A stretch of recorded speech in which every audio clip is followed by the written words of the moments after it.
Para jemaah sekalian, kaum muslimin dan kaum muslimat, ikhwati wa akhwati fillah, rahimana wa rahimakumullah. Alhamdulillah, segala puji hanya bagi Allah Subhanahu wa taala dengan nikmat-nikmatnya yang terus Allah berikan kepada kita semuanya sehingga kita bisa berkumpul, kita bisa saling mengingatkan untuk kebaikan, kita bisa saling mengingatkan untuk sabar dalam agama Allah Subhanahu wa taala. Alhamdulillah, Allah masih memberikan kepada kita semuanya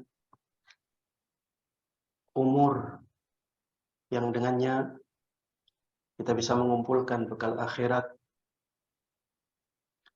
Mudah-mudahan Allah Subhanahu wa taala memberikan taufiknya kepada kita semuanya sehingga kita bisa benar-benar memanfaatkan umur ini untuk meraih kemuliaan akhirat kita. Amin amin ya rabbal alamin. Tidak lupa salawat dan salam, keberkahan dan kenikmatan semoga selalu terlimpahkan dan tercurahkan kepada Nabi Agung Muhammad sallallahu alaihi wasallam.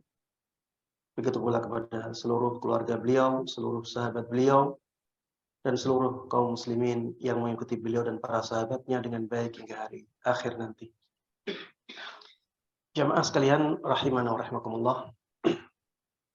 Tema kajian kita pada kesempatan kali ini akan membahas tentang waspada terhadap bahaya harta dunia.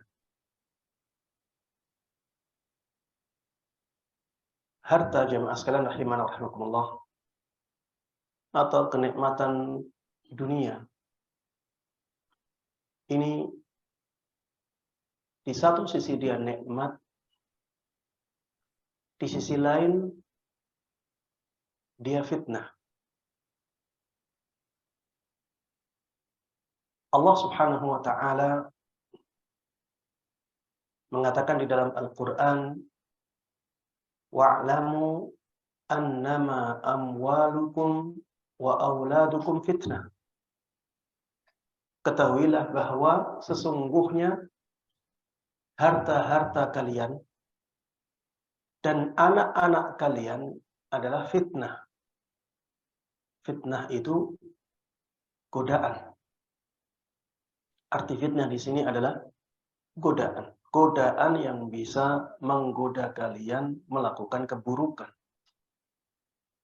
Jadi harta dan anak-anak itu bisa menjadi penggoda bagi seseorang. Ada orang karena ingin mendapatkan harta, dia melakukan kesyirikan. Betapa banyak praktek-praktek kesyirikan itu masih terus dilestarikan karena keinginan mendapatkan harta. Kalau acara kesyirikan itu dihilangkan, maka dikhawatirkan pendapatan seseorang menjadi hilang. Maksudnya harta. Fitnah harta menjadikan seseorang melakukan kesyirikan. Ada yang karena harta akhirnya seseorang melakukan kebid'ahan. Ada yang karena harta akhirnya seseorang tidak berani masuk Islam. Iya. Di beberapa kasus, ya, kalau seseorang masuk Islam langsung diboikot, hartanya dilucuti, akhirnya dia tidak berani masuk Islam. Ini fitnah harta. Anak juga demikian. Ada yang karena anaknya akhirnya dia tidak menunaikan kewajibannya, tidak berzakat misalnya, gara-gara dia memperhatikan anaknya. Anaknya meminta sesuatu yang tidak wajib untuk dia turuti, akhirnya dia kasih. Dengannya dia meninggalkan kewajiban membayar zakat. Ada yang karena anaknya akhirnya dia berzina. Iya, dia ingin anaknya hidup dalam keadaan enak. Akhirnya dia melakukan perzinaan agar bisa menjadikan anaknya hidup lapang. Ada yang karena anaknya akhirnya dia korupsi. Iya. Jadi di sini ada fitnah harta, di sini ada fitnah anak. Dan fitnah harta jemaah sekalian rahimana wa rahimakumullah lebih besar daripada fitnah anak. Apa dalilnya? Dalilnya adalah sabda Nabi kita Muhammad sallallahu alaihi wasallam, "Inna likulli ummatin fitnatan." Sesungguhnya setiap umat itu punya fitnah, punya sesuatu yang menggoda mereka. Wa inna fitnata ummati al-mah. Dan sesungguhnya fitnahnya umatku adalah harta dunia. Sesungguhnya fitnahnya umatku adalah harta dunia. Ini menunjukkan bahwa harta dunia itu fitnah yang lebih besar daripada yang lain. Jemaah sekalian rahimana wa rahimakumullah. Di zaman kita ini banyak orang yang terfitnah dengan harta dunia. Sampai-sampai mereka tidak peduli lagi dia dapat harta dari jalan yang halal atau dari jalan yang haram. Dan ini yang dikabarkan oleh Nabi kita Muhammad sallallahu alaihi wasallam dalam hadisnya, "Ya'ti 'alan nasi zamanun la yubali al-mar'u ma akhadha minhu." Akan datang kepada manusia suatu zaman yang seseorang tidak peduli lagi terhadap harta yang dia ambil. Aminal halali amil haram. Apakah harta tersebut dari yang halal ataukah harta tersebut dari yang haram? Ini karena fitnah harta. Karena fitnah harta akhirnya seseorang tidak peduli lagi apakah dia mendapatkan harta yang halal ataukah mendapatkan harta yang haram. Dan di zaman ini jemaah sekalian rahimani wa rahimakumullah, harta memang benar-benar dibuka lebar oleh Allah Subhanahu wa taala. Harta dibuka lebar oleh Allah Subhanahu wa taala untuk umat manusia. Mungkin tidak pernah ada mungkin dalam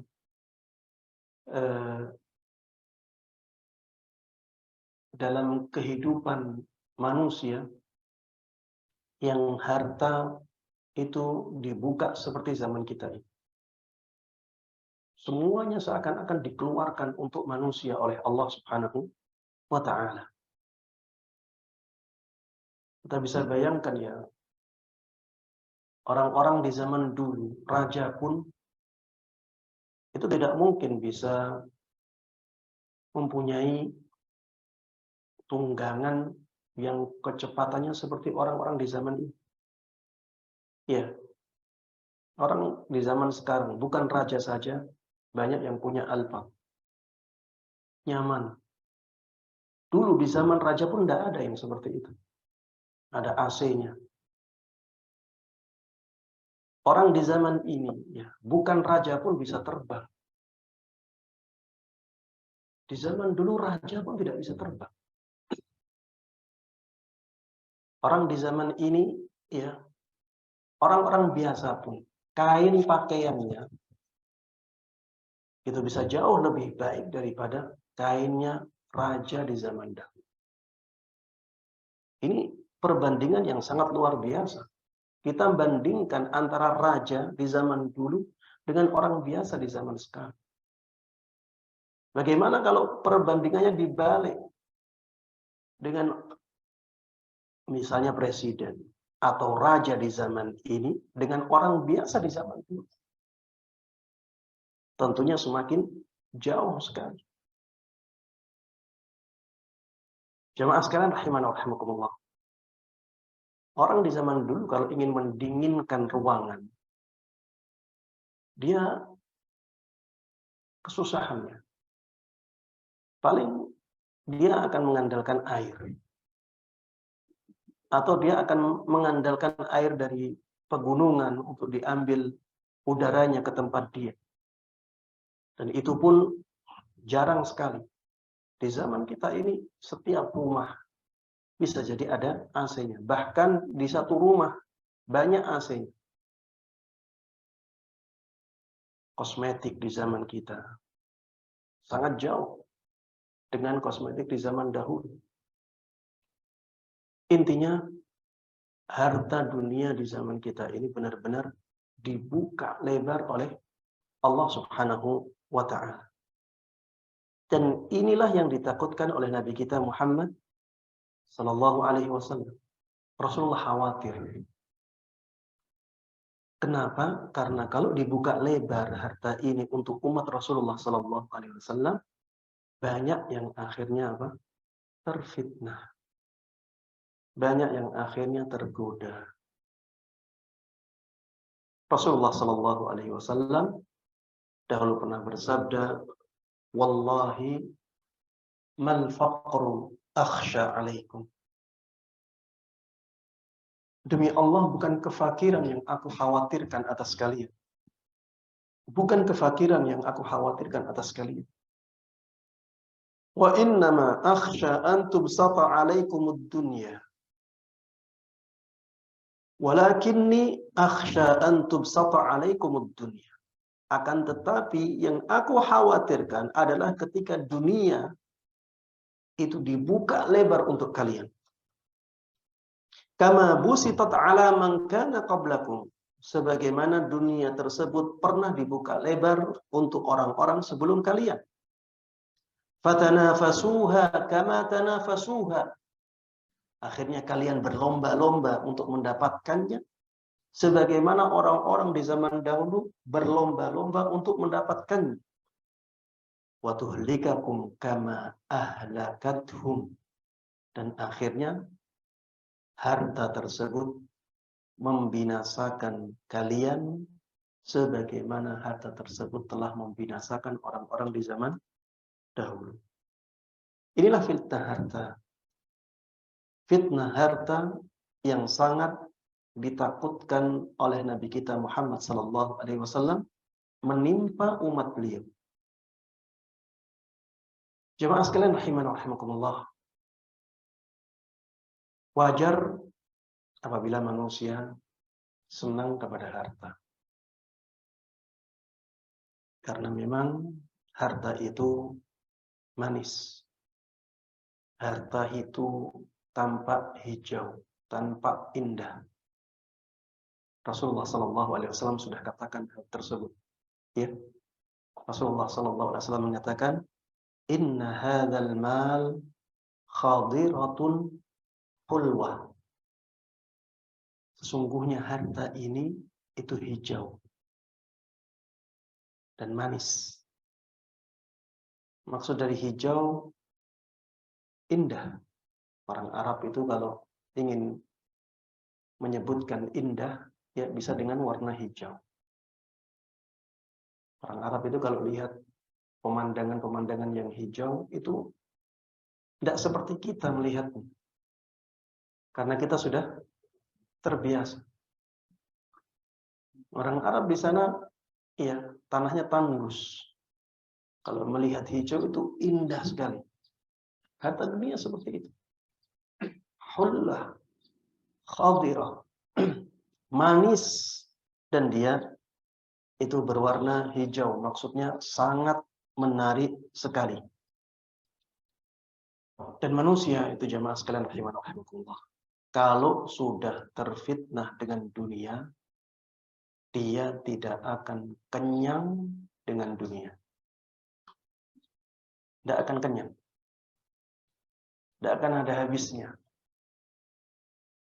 Ini biasanya, tidak semua manusia seperti itu, tapi biasanya seperti itu. Rasulullah sallallahu alaihi wasallam mengatakan, "Lau kana libni Adama wadiyani min mal, labtagha thalithan." Seandainya anak Adam itu punya dua lembah yang berisi harta, tentunya dia akan mengharapkan lembah ketiga yang dipenuhi dengan harta juga. Wala yamla'u jawfa ibni Adam illa turab. Dan tidak ada yang bisa memenuhi perut anak Adam kecuali tanah, kecuali debu. Wa yatubullah ala man tab. Dan Allah akan menerima taubat orang yang bertaubat kepadanya. Maksud dari hadis ini, anak Adam itu akan terus mengejar harta karena dia terfitnah dengan harta tersebut. Terus dia kejar. Punya harta sebanyak apapun, dia akan berusaha untuk meningkatkannya. Dia merasa masih sedikit dan masih sedikit. Makanya dalam Al-Quran Allah subhanahu wa ta'ala mengatakan Alhaakumut takatsur. Tindakan memperbanyak harta atau berlomba-lomba memperbanyak harta telah melalaikan kalian hatta zurtumul maqabir, sampai akhirnya kalian menziarahi kubur-kubur kalian sampai mati. Orang yang terfitnah dengan dunia seperti itu, dia akan terus mengejar dunianya sampai akhirnya mati. Dalam hadis ini juga demikian. Yang bisa memenuhi perutnya anak Adam adalah tanah atau debu. Ya maksudnya ketika dia mati sudah selesai.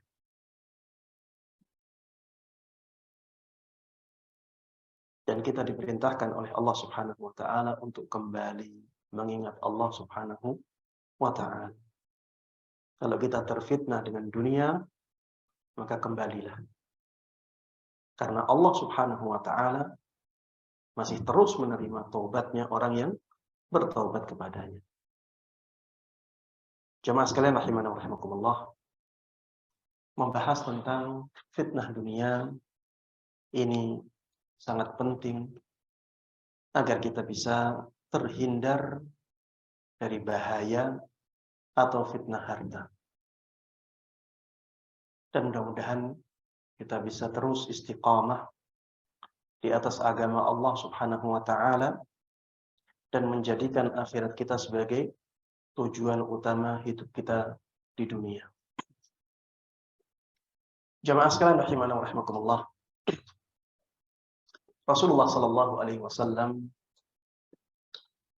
dalam sebuah sabdanya mengarahkan kepada kita untuk menjadikan akhirat sebagai tujuan utama kehidupan kita dan jangan terfitnah dengan dunia. Beliau pernah bersabda, "Man kanatil akhiratu hammahu." Barang siapa yang akhirat menjadi tujuan utama hidupnya, ja'alallahu ghinahu fi qalbihi. Barang siapa yang menjadikan akhirat sebagai tujuan utama hidupnya, Allah akan jadikan kekayaannya ada di hatinya. Inilah kekayaan yang hakiki. Innamal ghina ghinan nafs. Kekayaan yang hakiki adalah kekayaan yang ada di hati. Ini bisa kita dapatkan ketika kita menjadikan akhirat sebagai tujuan utama kehidupan kita di dunia. Wa jama'a lahu syamlah. Dan Allah Subhanahu wa taala akan menyatukan langkahnya. Maksudnya menyatukan langkahnya ini, dia langkahnya jelas. Langkahnya jelas. Dia punya arah dalam kehidupannya. Tidak ke kanan, ke kiri. Arah dalam kehidupannya sudah fokus. Karena memang dia ingin akhirat. Wa atadhud dunya wa hiya raghimah. Dan dunia akan tetap datang kepada dia. Walaupun dunia itu tidak suka. Dia terpaksa. Dunia akan datang kepada dia. Karena memang sudah rezekinya. Maka jemaah sekalian rahiman rahimakumullah, jadikanlah akhirat sebagai tujuan utama kehidupan kita. Itu tidak akan mempengaruhi keadaan dunia kita. Tidak akan mengurangi jatah rizki dari harta kita. Rasulullah SAW katakan demikian. Sebaliknya jemaah, wa man kanatid dunya hammahu ja'alallahu faqrahu baina 'ainai. Barang siapa yang menjadikan dunia sebagai tujuan utama hidupnya, maka Allah Subhanahu wa taala akan jadikan kefakiran ada di depan kedua matanya. Dia benar-benar menjadi fakir. Wa farraqa alaihi syamlah. Dan Allah akan mencerai beraikan langkah. Kehidupannya menjadi tidak teratur. Dia terpontang-panting ke sana kemari. Karena dia tidak punya arah dalam kehidupannya. Walam ya'tihi minad dunya illa ma qaddaralah. Dan dunia tidak akan datang kepadanya kecuali yang ditakdirkan untuknya. Iya, ini menunjukkan bahwa kesalihan seseorang dan kefasikan seseorang itu tidak mempengaruhi takdir rizkinya. Kalau memang dia takdir rizkinya itu banyak, takdir hartanya itu melimpah, maka itu yang akan terjadi. Baik dia saleh maupun fasik. Makanya jemaah sekalian rahimakumullah, jangan sampai kita mempercayai bisikan syaitan. Karena bisikan syaitan ini sering dibisikkan. Kamu kalau saleh, nanti hartamu menjadi berkurang. Kamu kalau saleh, nanti kerjamu semakin sulit. Ini banyak bisikan-bisikan yang seperti ini. Dan dalam Al-Quran Allah Subhanahu wa ta'ala sudah ingat. Asy-syaitanu ya'idukumul faqra wa ya'murukum bil fahsya. Syaitan itu menakut-nakuti kalian dengan kefakiran. Dan memerintahkan kalian untuk melakukan perbuatan-perbuatan keji. Ya, syaitan memerintahkan manusia untuk melakukan perbuatan-perbuatan keji, perzinaan, tujuannya agar mendapatkan harta. Syaitan mengatakan kalau kamu tidak melakukan ini, kamu tidak dapat harta. Kamu tidak dapat rizki. Inilah syaitan. Beda dengan Allah Subhanahu wa ta'ala. Wallahu ya'idukum maghfiratan minhu wa fadla. Sedangkan Allah Subhanahu wa ta'ala, dia memberikan janji kepada kalian dengan ampunan dan karunia. Ketika seseorang menjadi saleh, menjadi baik, maka itu juga akan menjadikan hartanya, menjadikan rizkinya semakin melimpah. Allah janjikan itu. Makanya dalam Al-Quran disebutkan, وَمَنْ يَتَّقِ اللَّهَ يَجْعَلْ لَهُ مَخْرَجًا وَيَرْزُقْهُ مِنْ حَيْثُ لَا يَحْتَسِبُ. Barang siapa yang bertakwa kepada Allah Subhanahu wa taala, maka Allah akan berikan solusi untuk dia. Dan Allah akan berikan rizki kepada dia dari jalan yang tidak dia sangka-sangka. Ini janji Allah Subhanahu wa taala. Berbeda dengan janji syaitan atau ancaman syaitan. Sangat bertolak belakang. Maka jangan sampai kita mempercayai ancaman syaitan dan kita ragu-ragu dengan janji Allah Subhanahu wa taala.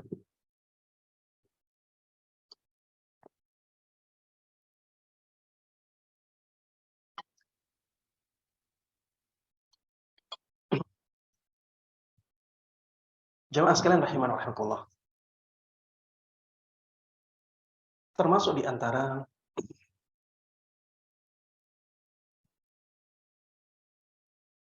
yang menunjukkan bahwa di zaman kita ini banyak orang yang tidak sabar ya menghadapi fitnah harta adalah banyaknya kemaksiatan-kemaksiatan yang terjadi di zaman ini. Ya, kita sering melihat ada kasus-kasus korupsi sampai triliunan, bahkan ratusan triliun. Ini tidak lain karena apa? Fitnah harta. Tergoda untuk mendapatkan harta, walaupun dengan cara yang haram. Di zaman kita ini, hanya karena ingin mendapatkan viewer yang banyak, mendapatkan subscriber yang banyak, untuk mendapatkan uang dari YouTube, ya, banyak yang menampakkan ya, hal-hal yang diharamkan. Entah itu ghibah, entah itu membicarakan tentang aurat, membicarakan hal-hal yang menyulut syahwat, menampakkan aurat, dan seterusnya. Itu semuanya dilakukan oleh orang-orang karena mereka ingin mendapatkan harta. Ya, jangan sampai kita ikut-ikutan seperti itu. Ingatlah bahwa jatah kita dari dunia tidak akan bertambah dan tidak akan berkurang sedikit pun. Semuanya pasti akan sampai kepada kita. Bahkan ada sebagian perkataan sahabat yang mengatakan, setiap seseorang melakukan kemaksiatan untuk mendapatkan rizki, dan akhirnya dia mendapatkan rizki dari kemaksiatan, maka menjadi berkurang jatah rizki dia dari jalan yang halal. Menjadi berkurang jatah rizki dia dari jalan yang halal. Sebenarnya tidak bisa menambah jatah rizki sama sekali. Apapun yang dilakukan oleh manusia, walaupun dia melakukan kemaksiatan, dia merampok misalnya, dia mencuri, membobol rekening, itu tidak bisa menambah jatah rizki dia sama sekali. Yang ada, jatah rizki dia dari yang halal menjadi berkurang karena itu. Karena dia mendapatkannya dari jalan yang haram. Rasulullah SAW dahulu pernah menyabdakan, ya ayyuhan nas, wahai seluruh manusia, ittaqullah, bertakwalah kalian kepada Allah, takutlah kalian kepada Allah. wa ajmilu fit talab. Dan perbaiki cara kalian mencari harta. Perbaiki cara kalian mencari harta. Carilah harta dengan cara yang baik. Fa inna nafsan lan tamut hatta tastawfiya rizqaha wa in abta'a anha. Karena sesungguhnya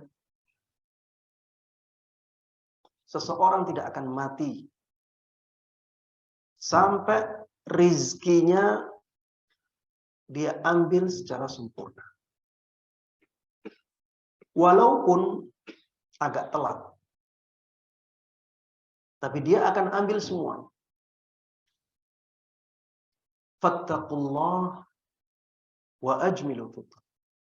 Maka takutlah kalian kepada Allah. Bertakwalah kalian kepada Allah Subhanahu wa taala dan perbaiki cara kalian mencari harta. Carilah harta dengan cara yang baik. Khudhu ma halla wa da'u ma haram. Ambil yang halal dan tinggalkan yang haram. Ini pesan Nabi kita Muhammad sallallahu alaihi wasallam. Jemaah sekalian rahiman rahimakumullah. Bagaimana agar kita bisa selamat dari bahaya dunia ini? Bahaya harta dunia. Kita bisa melakukan beberapa usaha. Yang pertama adalah banyak berdoa kepada Allah Subhanahu wa taala.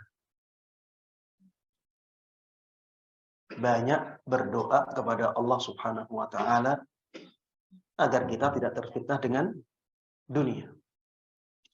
Ada doa yang agung yang sering dibaca oleh Nabi kita Muhammad sallallahu alaihi wasallam yang di dalamnya beliau meminta agar terhindar dari fitnah dunia. Kata sahabat Ibnu Umar radhiyallahu taala anhuma, "Qallama kana Rasulullah sallallahu alaihi wasallam yaqumu min majlisin hatta yad'u bihaula'i ad-da'awat li ashabihi." Jarang sekali Rasulullah sallallahu alaihi wasallam berdiri di majelis kecuali beliau membaca dulu doa ini untuk para sahabatnya. Berarti doa ini sering sekali dibaca oleh Nabi kita Muhammad sallallahu alaihi wasallam dan diaminkan oleh para sahabat. Doanya apa? Allahumma qsim lana min khasyyatika ma yahulu bainana wa baina ma'asik. Ya Allah, curahkanlah kepada kami rasa takut kepadamu yang bisa menghalangi kami untuk bermaksiat kepadamu. Wa min ta'atika ma tuballighuna bihi jannah. Curahkan kepada kami amal ketaatan kepadamu yang bisa menyampaikan kami ke syurgamu. Wa minal yaqin ma tuhawwinu bihi alaina musibatid dunya. Berikanlah kepada kami keyakinan hati yang bisa meringankan musibah-musibah dunia. Jadi kalau ada orang dia punya keyakinan yang tinggi, imannya luar biasa, itu musibah-musibah dunia menjadi lebih ringan bagi dia. Beda kalau orangnya tidak punya keyakinan, keimanannya lemah. Musibah yang kecil pun terasa berat. Tapi kalau imannya itu kuat, imannya tinggi, musibah yang berat pun dianggap biasa oleh dia. Kita meminta kepada Allah Subhanahu wa taala keyakinan yang bisa meringankan musibah-musibah dunia. Wa matti'na bi asma'ina wa absarina. Berikan kami kenikmatan. Jadikan kami bisa menikmati pendengaran kami, penglihatan kami, wa quwwatina, kekuatan kami, ma ahyaitana, selama Engkau menjadikan kami masih hidup. Ya. Jadi dengan doa ini ya kita meminta kepada Allah Subhanahu wa taala agar Allah menjaga penglihatan kita, menjaga pendengaran kita, menjaga kekuatan kita selama kita masih hidup. Waj'alhul waritha minna, jadikan kami sebagai pewaris hal tersebut. Ya, pewaris maksudnya yang mendapatkan hal itu. Waj'al fa'rana 'ala man zalamana wansurna 'ala man 'adana wa la taj'al musibatana fi dinina wa la taj'alid dunya akbar hammina wa la mablagha ilmina. Ya, doanya panjang ya. Ini langsung saja kita ke kata-kata yang kita inginkan. Di sini disebutkan wala taj'alid dunya akbar hammina. Jangan engkau jadikan dunia sebagai tujuan terbesar kami. Orang kalau menjadikan dunia sebagai tujuan terbesarnya, maka dia telah terfitnah dengan dunia. Di sini kita berdoa kepada Allah Subhanahu wa taala agar Allah Subhanahu wa taala tidak menjadikan dunia sebagai tujuan terbesar kita dalam kehidupan. Wala mablagha ilmina, bukan tujuan akhir ilmu kami. Bukan tujuan akhir ilmu kami. Ada orang-orang ya, karena dia terfitnah dengan dunia, dia menjadikan ilmu agamanya sebagai alat untuk mengumpulkan dunia. Jadi tidak ada keikhlasan dalam dakwahnya. Yang dia kejar dunia, dunia, dunia. Ilmunya pun untuk dunia. Bukan untuk Allah Subhanahu wa taala, bukan untuk akhirat. Tapi ilmunya untuk dunia. Ya, yang dimaksud dengan ilmu di sini adalah ilmu agama. Wala tusallit alaina man la yarhamna. Jangan engkau jadikan orang yang tidak menyayangi kami berkuasa atas kami. Ya, ini doa yang panjang ya dari Nabi kita Muhammad sallallahu alaihi wasallam. Intinya dalam doa ini Rasulullah sallallahu alaihi wasallam mengajarkan kita untuk meminta kepada Allah Subhanahu wa taala agar kita tidak terfitnah dengan dunia. Ini yang pertama ya. Agar kita selamat dari fitnah dunia, banyak berdoa kepada Allah Subhanahu wa taala. Ya, kita manusia yang lemah ya. Iman kita juga naik turun. Terkadang kita terfitnah dengan dunia, ya. Terkadang kita semangat untuk mengejar dunia sampai kita lupakan batasan-batasan syariat, ya. Kita membutuhkan Allah Subhanahu wa taala untuk menyelamatkan kita dari fitnah dunia ini. Kemudian yang kedua, jamaah sekalian rahimanallah, jangan dekat-dekat dengan teman yang sudah terfitnah dengan dunia. Jangan dekat-dekat dengan teman yang sudah terfitnah dengan dunia. Apalagi menjadikannya sebagai teman dekat. Kenapa demikian? Karena teman itu akan sangat berpengaruh terhadap temannya.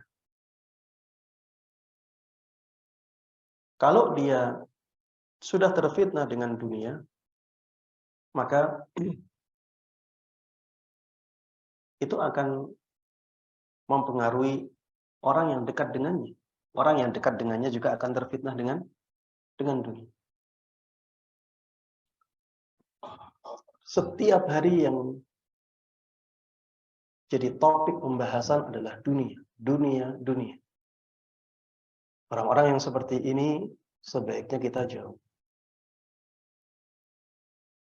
Karena itu akan mempengaruhi pola pikir kita.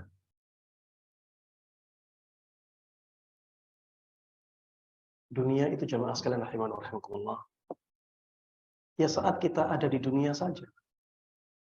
Saat kita ada di dunia saja. Kalau kita sudah mati ya sudah. Selesai semua. Selesai permainan itu. Selesai senda gurau itu. Kalau kita sudah meninggal, ya kita sendiri yang ada di kuburan itu. Orang yang paling kita cintai pun tidak akan mau lama-lama menemani kita di kuburan. Apalagi sampai masuk ke dalam liang lahat. Tidak akan mau. Kita akan sendirian. Kita ditanya oleh malaikat juga sendirian. Iya. Makanya jemaah sekalian rahimakumullah, jangan sampai kita dekat-dekat dengan orang yang terfitnah dengan dunia, yang menjadikan kita terfitnah dengan dunia. Yang ketiga, agar kita bisa selamat dari fitnah dunia, kita harus tahu hakikat dunia. Sebagaimana disebutkan oleh Allah dan Rasul-Nya. Dalam ayat dan hadis yang sahih. Karena seringkali manusia, ya karena tidak tahu hakikat dunia, sebagaimana disebutkan dalam Al-Quran dan Sunnah, akhirnya menganggap dunia itu segalanya. Padahal dalam Al-Quran itu dianggap remeh banget. Dalam hadis Nabi Muhammad SAW, dunia itu dianggap remeh sekali. Hakikat dunia yang pertama, yang disebutkan dalam Al-Quran dan Sunnah, yang harus kita sadari, adalah bahwa harta dunia itu sangat sedikit sekali. Kita harus sadar ini. Dunia itu sangat sedikit sekali. Harta dunia itu tidak ada apa-apanya apabila dibandingkan dengan akhirat. Tidak ada apa-apanya sama sekali. Allah Subhanahu wa ta'ala di dalam Al-Quran mengatakan, "Qul mata'ud dunya qalil." Katakanlah wahai Muhammad, kenikmatan dunia itu sedikit. Ya, harta dunia itu sedikit. Mata' itu biasanya digunakan untuk menyebut bekal. Bekal orang yang sedang melakukan perjalanan jauh, itu namanya apa? Mata'. Dan mata' itu nggak mungkin banyak. Kalau dikatakan bekal, itu pasti sedikit. Apalagi orang-orang di zaman dulu. Dia naik tunggangan onta. Ya. Sebanyak apapun barang yang ia pakai atau ia bawa ketika safar, tetap saja nggak bisa banyak. Bekal perjalanan jauh itu sedikit. Bekal yang sedikit ini disifati dengan sifat sedikit. Berarti dia sangat sedikit sekali. Iya, jadi sedikitnya berkuadrat. Dalam ayat yang lain Allah Subhanahu wa taala berfirman, "Fama mata'ud dunya fil akhirati illa qalil." Dan tidaklah kenikmatan dunia di akhirat kecuali hanya sedikit. Memang nggak ada bandingannya, coba. Nggak ada bandingannya sama sekali. Coba hadis yang diriwayatkan oleh Nabi kita Muhammad SAW. Ini kita bisa sadar ya bahwa nggak ada apa-apanya dunia ini apabila dibandingkan dengan akhir. Ini hadis diriwayatkan oleh Imam Muslim. Rasulullah SAW pernah menyabdakan, "Mad dunya fil akhirah." Tidaklah dunia ini apabila dibandingkan dengan akhirat, illa kama yaj'alu ahadukum isba'ahu hadhihi fil yam falyanzur bima yarji. kecuali seperti salah seorang dari kalian menjadikan jarinya ini, dia celupkan di laut, kemudian dia ambil lagi. Lihatlah air yang dibawa oleh jari jemari itu.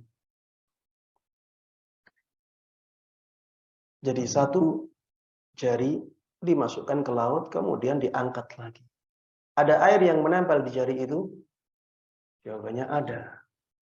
Itulah nikmat dunia, sedangkan nikmat akhiratnya lautan itu. Apa bisa dibandingkan di sini? Tidak bisa dibandingkan. Lautan menjadi nikmat akhirat, ya, itu perumpamaan nikmat akhirat, sedangkan nikmat dunia, ya, air yang menempel di satu jari itu. Subhanallah.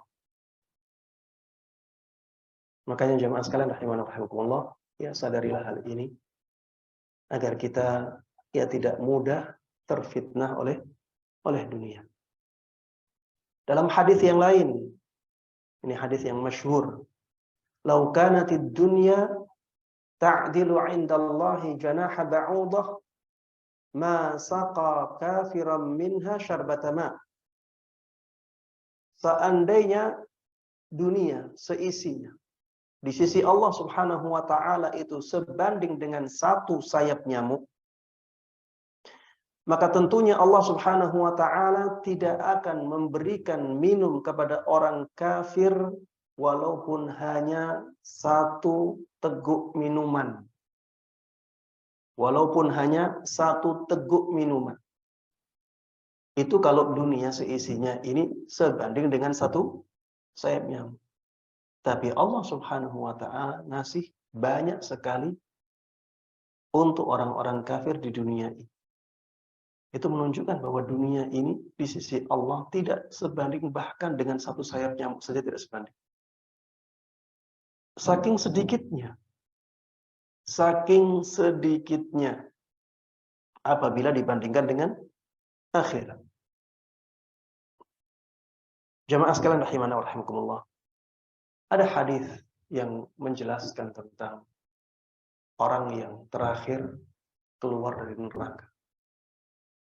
Dia juga yang paling terakhir masuk surga. Disebutkan di situ, orang ini akhirnya mendapatkan dari surganya itu 10 kali lipatnya dunia. 10 kali lipatnya dunia. Hadis diriwayatkan oleh Imam Bukhari dan Imam Muslim. Hadis yang tidak diragukan lagi kesahihannya. Ini orang yang paling rendah derajatnya di surga Allah Subhanahu wa taala. Dapat bagian berapa? 10 kali lipatnya dunia. Kita di dunia ini dapat berapa? Tanah yang kita miliki berapa meter? Iya, sebanyak apapun tanah kita, enggak sampai setengah dunia. Ini yang paling rendah ya derajatnya di surga Allah Subhanahu wa taala, mendapatkan 10 kali lipatnya dunia. Bagaimana dengan orang di atasnya lagi, di atasnya lagi, di atasnya lagi? Kita harus menyadari hal ini bahwa dunia itu sesuatu yang sangat sedikit sekali. Makanya jangan sampai kita iri kepada orang-orang yang fasik, kepada orang-orang yang di luar Islam, karena mereka diberikan kekayaan oleh Allah Subhanahu wa taala. Jangan iri. Itu sesuatu yang sedikit.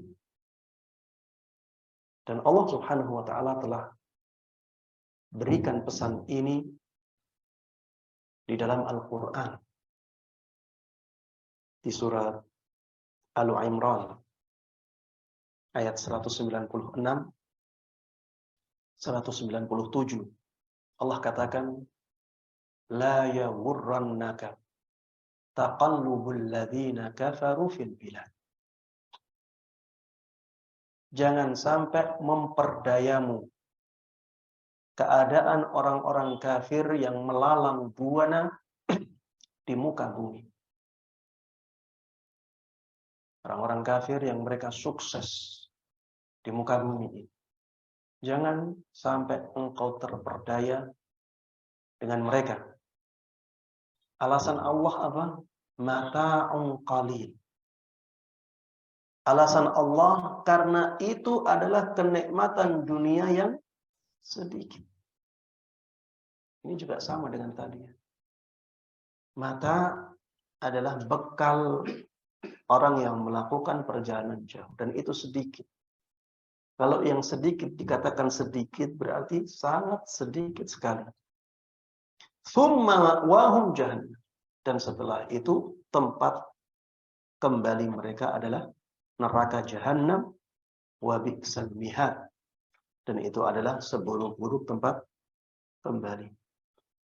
Ya, jangan sampai kita terperdaya oleh keadaan mereka, kemudian kita imannya menjadi goyah. Ya, jangan sampai seperti itu. Kita harus bersabar. Ya, di dunia tidak akan lama. Yang penting akhirat kita benar-benar kita jaga dan kita mendapatkan kemuliaan di sana. Baik, jamaah sekalian rahimana rahmatullah. Yang berikutnya, hakikat dunia yang harus kita ketahui bahwa harta dunia yang kita nikmati tidak akan banyak. Yang bisa kita nikmati dari harta kita yang kita miliki itu tidak banyak.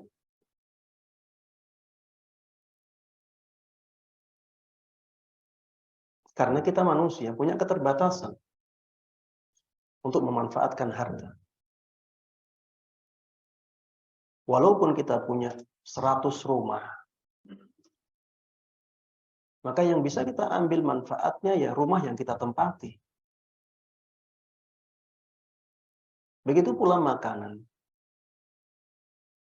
Kita bisa membeli 1000 piring makanan yang lezat. Yang kita makan ya 1 piring, 2 piring. Pakaian juga demikian. Sebanyak apapun pakaian kita, yang kita pakai ya 1 yang kita pakai itu.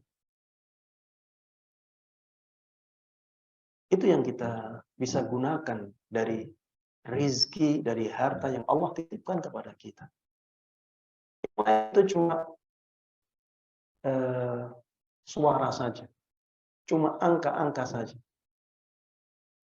Saya kemarin ketemu sama seseorang, ya. Dia katanya mu'allaf. Sebelum mu'allaf, dia seorang pengusaha properti. Kata dia, dulu propertinya sampai ratusan M. Setelah itu, dia masuk Islam, dan semua hartanya dilucuti. Sehingga dia menjadi miskin. Dia bekerja, merintis bisnis yang lain, belum ada yang berhasil. Dia bilang ke Ana, Ustaz, Ana pernah mendapatkan harta segitu banyak, tapi belum pernah saya nikmati. Ratusan belum pernah saya nikmati. Jadi hanya angka saja. Yang banyak-banyak itu hanya angka-angka saja. Jadi misalnya ada orang, ini orang paling kaya di dunia. Misalnya, tidak tahu ya sekarang siapa dulu, Elon Musk. Apakah dia memanfaatkan semua harta dia? Tidak, yang dia manfaatkan sedikit. Dia juga masih berusaha, masih kerja keras. Dia tidak bisa memanfaatkan semuanya. Maka jangan sampai ya yang seperti ini menjadi penggoda bagi kita. Akhirnya kita melabrak aturan-aturan Allah Subhanahu wa taala, melanggar batasan-batasan syariat Allah Subhanahu wa taala.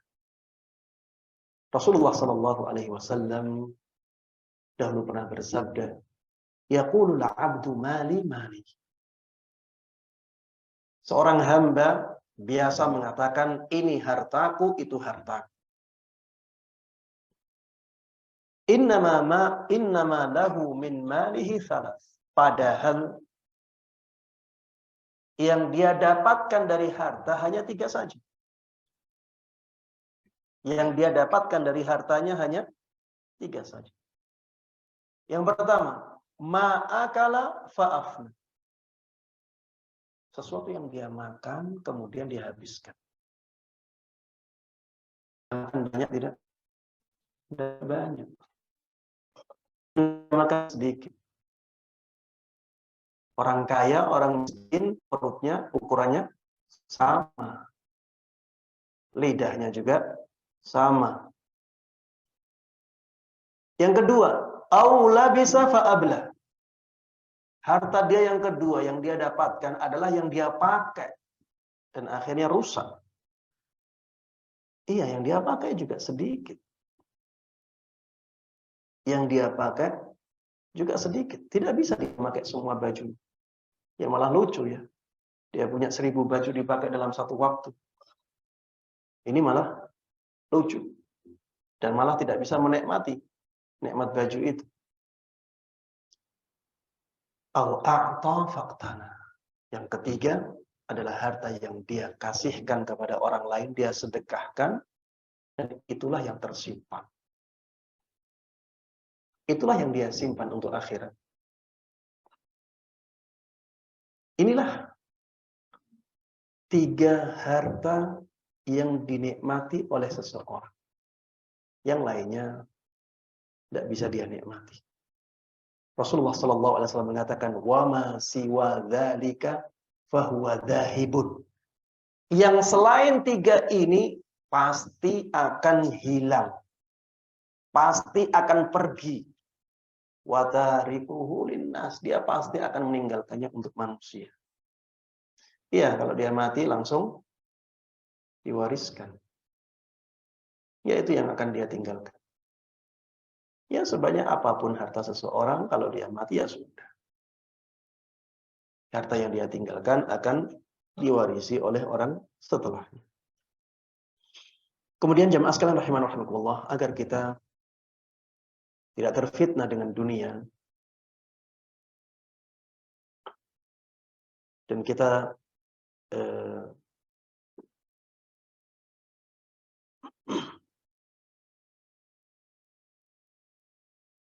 kita bisa terjaga dari bahaya dunia adalah dengan mengetahui hakikat dunia yang ketiga. Hakikat dunia yang ketiga adalah bahwa harta dunia itu hina di mata Allah. Ini pada asalnya ya. Pada asalnya dunia itu hina di mata Allah. Kalau dipakai untuk kebaikan jadi mulia. Tapi pada asalnya dia hina di mata Allah Subhanahu wa ta'ala. Dari mana kita tahu hal ini? Dari hadis yang diriwayatkan oleh Jabir ibn Abdullah radhiyallahu taala anhu. Disebutkan bahwa Rasulullah sallallahu alaihi wasallam pernah melewati suatu pasar. Dan orang-orang berada di sekitar Rasulullah sallallahu alaihi wasallam. Maka Rasulullah sallallahu alaihi wasallam melewati sebuah bangkai dari domba yang cacat. Cacatnya di telinga yang kecil, ya. Jadi telinganya harusnya sempurna, ini telinganya kecil. Dan dia juga sudah mati di pinggir jalan. Rasulullah Shallallahu Alaihi Wasallam bersama para sahabatnya menghampiri bangkai domba itu. Kemudian Rasulullah Shallallahu Alaihi Wasallam mengambil telinganya, karena telinganya cacat. Rasulullah ingin menampakkan bahwa ini ada cacat di sini. Telinganya diambil, oleh Rasulullah sallallahu alaihi wasallam dipegang. Beliau mengatakan, ayyukum yuhibbu anna hadza lahu bidirham. Siapakah dari kalian yang mau membeli domba ini dengan harga 1 dirham? Maka para sahabatnya menjawab, ma nuhibbu annahu lana bi syai' wa ma nasna'u bihi. Wahai Rasulullah sallallahu alaihi wasallam, kalaupun itu gratisan, kami tidak ingin. Karena dia bangkai. Dia bangkai, untuk apa dibeli? Digratisin aja tidak kita terima. Kita buat untuk apa? Wa ma nasna'u bihi. Kita pakai untuk apa wahai Rasulullah? Maka Rasulullah sallallahu alaihi wasallam mengatakan, atuhibbuna annahu lakum? Apakah kalian senang apabila ini sebenarnya adalah harta kalian?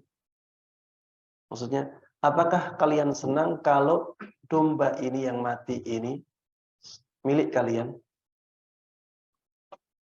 Kalian punya domba yang mati dan cacat. Senang kalian? Maka para sahabatnya menjawab, wallahi law kana hayyan kana aiban fihi li'annahu asad fa kaifa wa huwa mayyit. Demi Allah wahai Rasulullah, seandainya dia masih hidup, maka dia punya cacat. Bagaimana keadaan dia sekarang sudah bangkai? Ya tentunya tidak senang. Orang tidak senang punya domba yang cacat. Apalagi domba itu sudah menjadi bangkai. Maka Rasulullah sallallahu alaihi wasallam setelah itu mengatakan, fa wallahi lad dunya ahwanu 'ala Allahi min hadza 'alaikum. Rasulullah sallallahu alaihi wasallam bersumpah, demi Allah, dunia di mata Allah lebih hina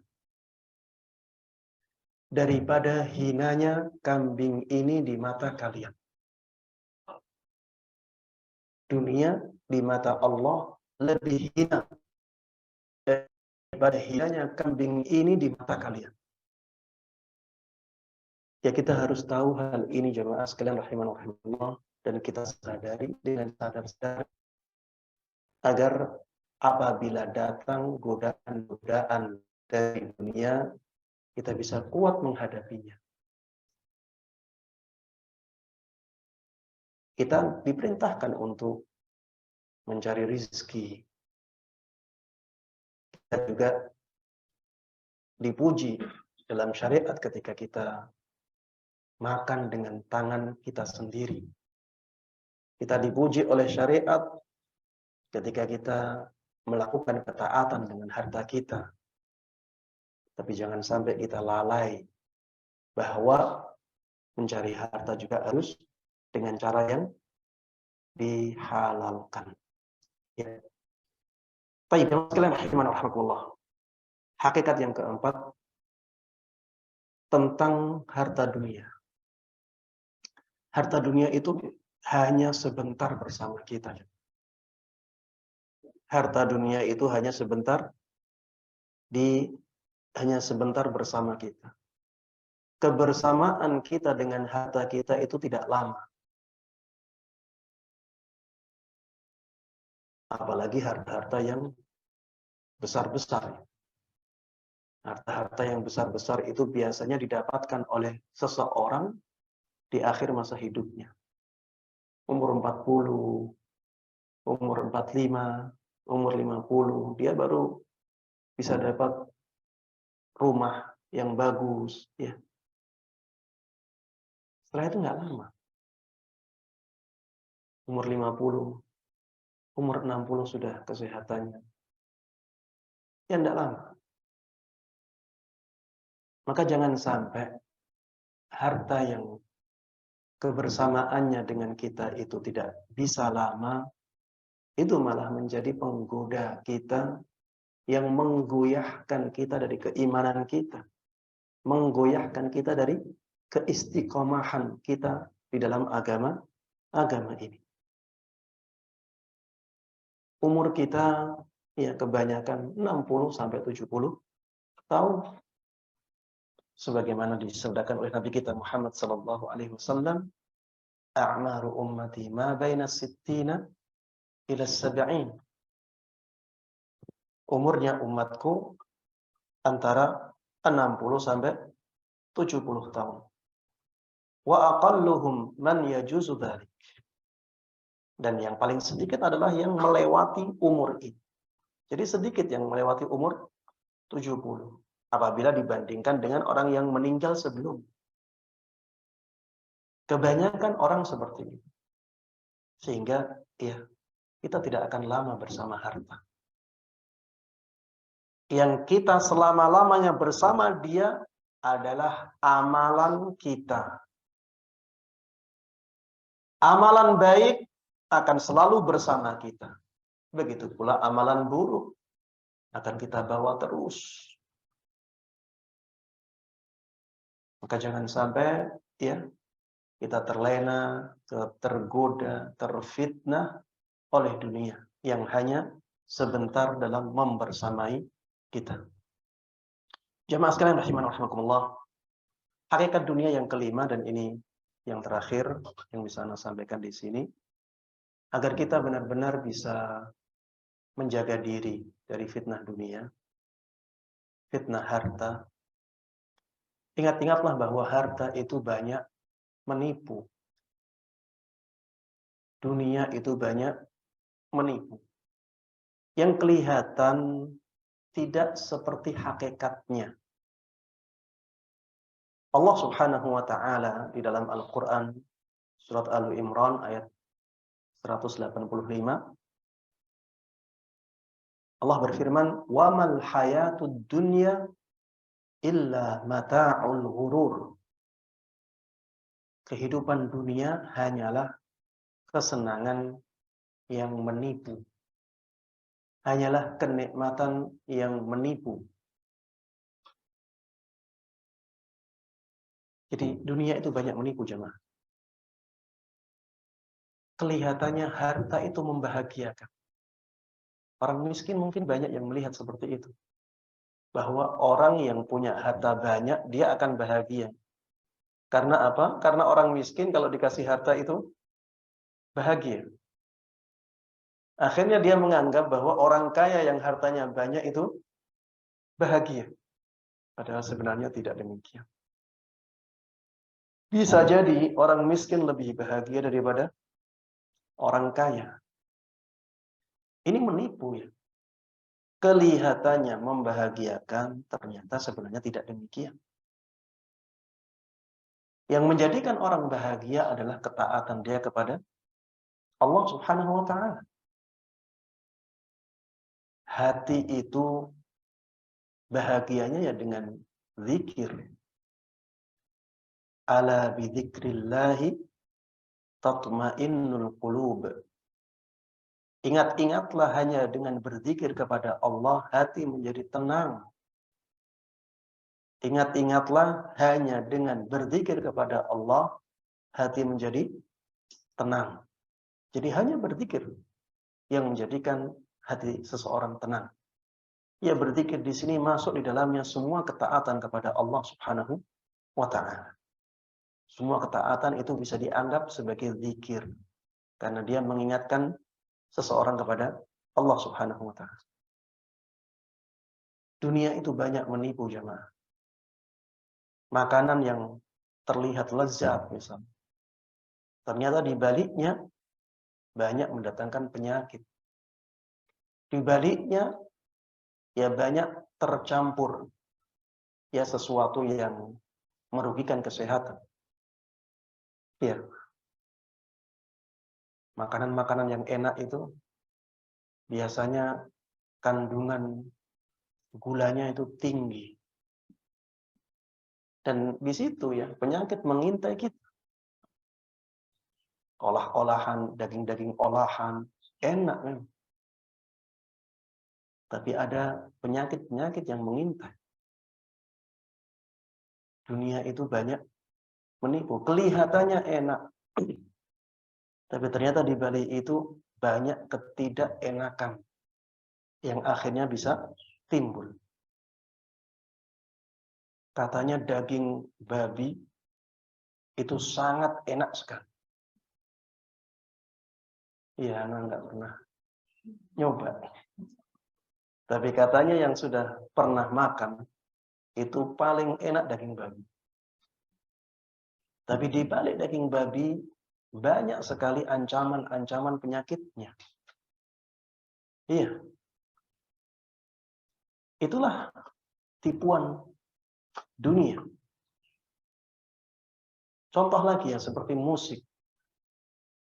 Kalau kita melihat orang-orang yang jingkrak-jingkrak, yang sedang konser, itu kita akan melihat mereka itu bahagia. Padahal sebenarnya itu tipuan saja. Tidak bahagia sebenarnya mereka itu. Banyak dari mereka yang stres. Bukankah banyak dari mereka yang akhirnya minum minuman keras? Pakai obat-obatan terlarang untuk menghilangkan kepenatannya dia. Kalau dia bahagia harusnya nggak usah dia minum minuman. Sudah bahagia. Bahkan banyak dari mereka yang akhirnya bunuh diri. Di mana kebahagiaan pada orang yang bunuh diri? Dia bunuh diri kenapa? Karena sudah putus asa. Dia merasa tidak bisa mendapatkan kebahagiaan itu lagi. Dan itu banyak terjadi pada pemusik-pemusik. Jadi kelihatannya menjadikan orang bahagia. Padahal menjadikan mereka semakin galau. Memang ketika kita dengarkan, ya, ada ya kegembiraan di hati, ya. Tapi setelah selesai, hati kita semakin gelisah. Hati kita semakin gundah. Dan hati kita semakin terombang-ambing. Makanya jemaah sekalian rahimanallah, orang-orang yang berada di circle musik, itu orang yang paling mudah untuk dipengaruhi. Karena mereka tidak punya pijakan. Mereka tidak punya pijakan. Sudah terombang-ambing oleh tren, terombang-ambing oleh lingkungan, tidak punya pendirian. Baik. Tidak ada satupun kenikmatan di dunia ini jemaah sekalian rahimanallah kecuali ada efek resikonya. Ya, bahkan harta pun semakin banyak itu semakin membebani pikiran. Ya tadi Pak Dokter Syam menjelaskan atau nyinggung tentang masalah harta. Iya, banyak orang yang terbebani dengan hartanya. Ini dikemanakan hartanya. Ada yang hartanya mau dijual nggak laku-laku, membebani pikirannya. Ada hartanya yang harus dia jaga agar tidak dicuri, itu juga membebani pikirannya. Apalagi kalau ditambah dengan adanya pajak-pajak yang semakin tinggi, iya, itu membebani pikirannya. Saya beberapa kali mendengar, ya, ada orang-orang saking banyaknya tanahnya, itu sampai tidak kuat bayar pajaknya saja. Pajak tanah. Saking banyaknya tanah. Dan dia tidak punya pekerjaan lagi. Akhirnya, ya dia hidupnya dengan menjual sepetak tanah. Hasil penjualan untuk kehidupan dia dan untuk bayar pajak tanah-tanah yang lain. Subhanallah. Orang yang seperti ini pasti dia merasa khawatir setiap hari. Ini lama-lama harta saya habis. Ya belum kekhawatiran-kekhawatiran yang lainnya. Intinya nikmat dunia itu jemaah sekalian rahimanallah tidak ada yang murni. Murni kenikmatan itu tidak ada. Nikmat dunia pasti di satu sisi dia ada nikmatnya, di banyak sisi ada efek-efeknya. Makanya jangan sampai yang seperti ini menjadikan kita tertipu, tergoda, dan terfitnah. Dan jemaah sekalian rahimahullah, kajian yang seperti ini ya tidak bertujuan untuk mencampakkan dunia. Tidak ada tujuan mencampakkan dunia dari kajian-kajian yang seperti ini. Tapi maksud dari kajian-kajian yang seperti ini adalah agar kita tetap ya punya usaha untuk mencari dunia, tapi kita bisa bertahan dengan cara-cara yang dihalalkan oleh Allah Subhanahu wa taala. Kemudian, kalau kita sudah mendapatkan harta, kita punya semangat untuk menyalurkannya dalam kebaikan-kebaikan yang sebenarnya itulah yang nantinya akan kita bawa sampai di akhirat. Ya. Demikian yang bisa Anda sampaikan. Mudah-mudahan bermanfaat dan Allah berkahi. Amin amin ya rabbal alamin. Wassallallahu wasallama wa baraka ala nabiyyina Muhammadin wa ala alihi wa sahbihi wa man tabi'ahum bi ihsanin ila yaumiddin. Walhamdulillahi rabbil alamin. Masya Allah. Jazakallahu khair Ustaz, barakallahu fiik. Selanjutnya kita masuki sesi tanya jawab. Silakan kepada jamaah yang ingin bertanya untuk menuliskan di kolom chat. Sementara kita menunggu masuknya pertanyaan Ustaz, barangkali kami isi dengan pertanyaan dari kami sendiri. Di zaman sekarang yang serba online ya Ustaz ya. Jadi seperti ada portal-portal belanja, shop GoPay atau GoShop atau Tokopedia, Shopee dan sebagainya. Apakah ini masih bisa digunakan untuk berbelanja sehari-hari? Kami pernah mendengar dari kajian Ustadz juga gitu ya. Jadi ada kiat-kiatnya, cara-caranya agar menggunakan portal-portal belanja tersebut itu dengan cara yang halal gitu Ustadz. Jadi terhindar dari praktek-praktek riba di situ gitu Ustadz. Boleh dijelaskan sedikit Ustadz ya tentang itu ya? Baik.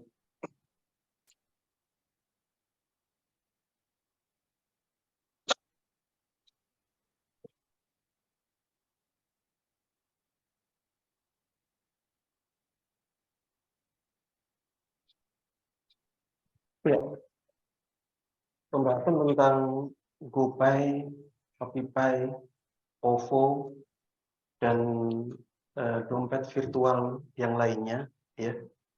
Ini sebenarnya sama dengan tabungan, ya. Sama dengan tabungan.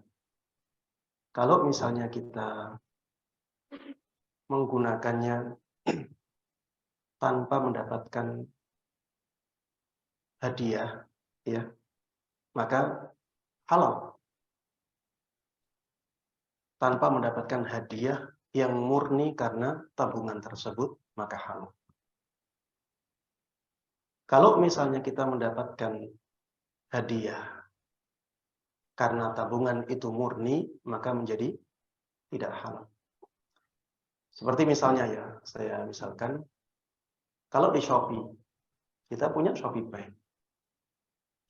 Di situ disebutkan, kalau pakai ShopeePay, maka harganya ada diskon. Atau kalau pakai ShopeePay, maka ongkirnya gratis. Kalau kata-katanya seperti itu, persyaratannya harus ShopeePay, maka di sini hadiah yang didapatkan oleh seseorang karena ShopeePay. Padahal ShopeePay ini seperti tabungan. Tabungan itu akadnya hutang piutang, hakikatnya. Maka yang seperti ini tidak boleh.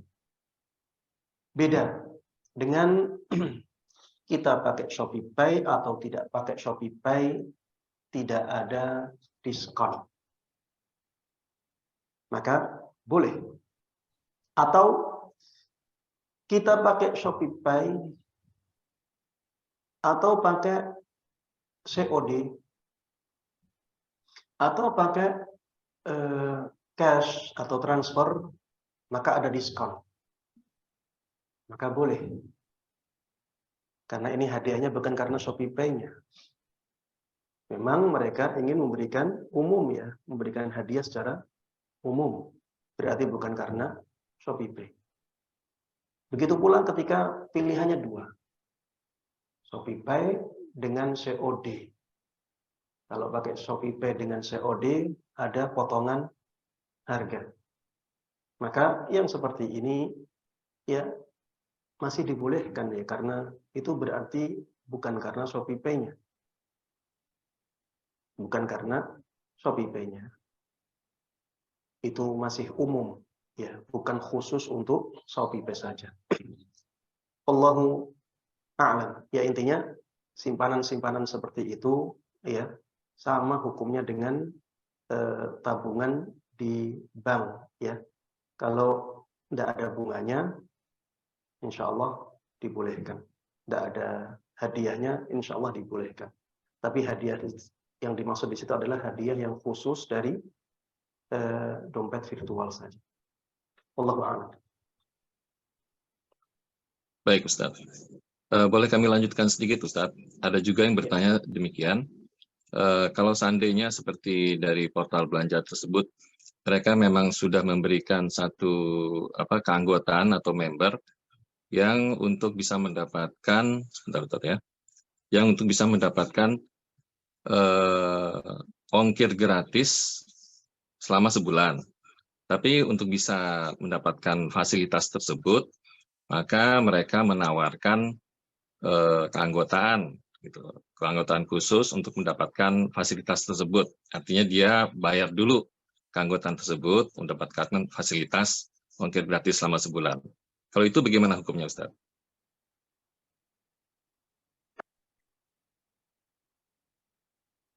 Iya. Pertanyaan yang kedua tentang membeli gratis ongkir selama sebulan. Anda melihat yang seperti ini tidak boleh ya. Ada gharar di situ. Ada gharar di situ. Ada ketidakjelasan. Di mana ketidakjelasannya? Yang pertama, berapa kali dia akan mengirim? Berapa kali dalam sebulan dia akan mengirim? Bagaimana kalau dia ngirimnya sampai 1000 kali? Bagaimana kalau dia ngirimnya cuma 3 kali? Ya ini ada ketidakjelasan di situ. Anda melihat di sini ada gharar yang besar, ya sehingga Anda melihat membeli gratis ongkir dalam sebulan, Anda melihat tidak dibolehkan. Allahu a'lam. Baik, Ustaz. Jadi di situ dikhawatirkan ada gharar, Ustaz ya, ada ketidakpastian ya hukumnya, Ustaz ya. Ya. Baik, baik. Selanjutnya kami persilakan, barangkali ada pertanyaan lain dari jamaah. Kami persilakan. Bisa terima pertanyaan berapa nih, Ustaz? Apa bisa satu atau dua, Ustaz? Satu pertanyaan lagi ya. Satu pertanyaan ya. Iya, ini tapi nampaknya belum ada yang masuk nih, Ustaz. Belum ada yang masuk gitu. Mudah-mudahan sih apa yang tadi Ustadz sampaikan semua sudah cukup jelas ya buat jamaah yang mengikuti kajian hari ini.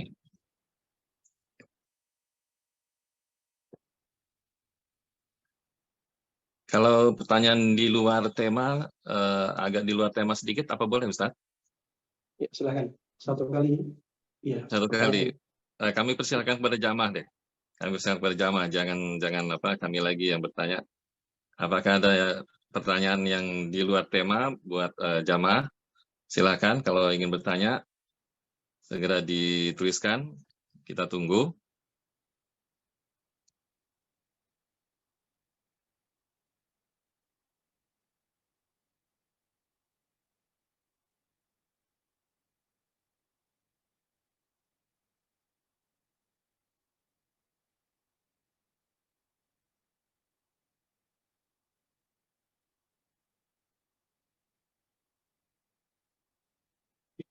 Bagaimana kepada jamaah? Apa ada yang mau bertanya?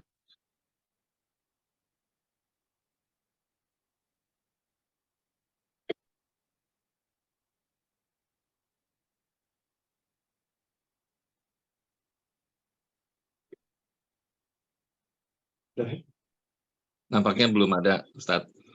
Kalau boleh, Ustadz, kami isi saja dengan satu pertanyaan ya, yang mungkin berhubungan dengan tema hari ini atau mungkin agak di luar tema, mengenai keanggotaan klub kesehatan misalnya, Ustadz ya. Itu dengan seseorang menjadi member atau keanggotaan klub kesehatan, dia mendapatkan beberapa fasilitas gitu, Ustadz. Dengan dia membayar membership itu, dia mendapatkan beberapa fasilitas. Apakah itu nanti dia bisa menggunakan alat-alat di situ, ataukah nanti dia juga bisa dapat diskon untuk makan di kantin di situ. Nah, itu kalau seperti itu, Ustadz, hukumnya kira-kira bagaimana, Ustadz? Apakah itu jadi boleh atau tidak, Ustadz ya?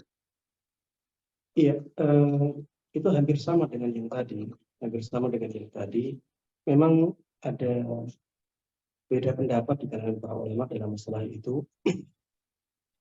Ada yang membolehkan karena dianggap gharornya yasir, ada yang tidak membolehkan karena dianggap gharornya kabir, gharornya besar. Ya, kebanyakan ulama kalau kartu member itu berbayar, kebanyakan ulama tidak membolehkan. Kebanyakan ulama tidak membolehkan dan alasan mereka gharar. Ya, alasan mereka karena adanya gharar di situ. Wallahu a'lam. Baik, Ustadz. Afwan, Ustadz, ini ada pertanyaan yang masuk nih, Ustadz. Barangkali singkat saja, Ustadz.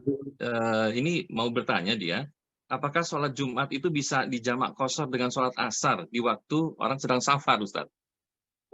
Iya, ada khilaf, ada perbedaan pendapat di kalangan para ulama dalam masalah itu, yang menjamak sholat Jumat dengan mengqashar sholat asar, ya digabungkan. Ada beda pendapat. Ana menguatkan pendapat yang membolehkan, dan itu pendapat dalam beberapa mazhab, di antaranya mazhab Syafi'i membolehkannya.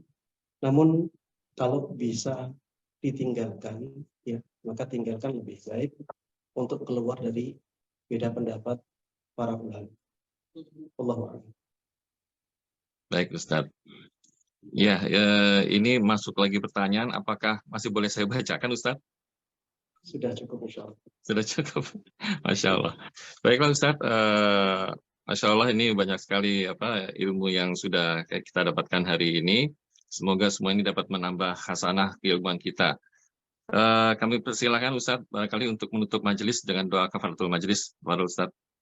Baik, alhamdulillahilladzi bi ni'matihi tatimmus shalihat. Segala puji bagi Allah Subhanahu wa taala yang dengan nikmat-nikmatnya amal saleh menjadi sempurna, dan kita sudah sampai di penghujung kajian kita. Mari kita tutup kajian ini dengan doa kafaratul majelis. Subhanakallahumma wa bihamdik, asyhadu an la ilaha illa anta, astaghfiruka wa atubu ilaik. Assalamualaikum warahmatullahi wabarakatuh.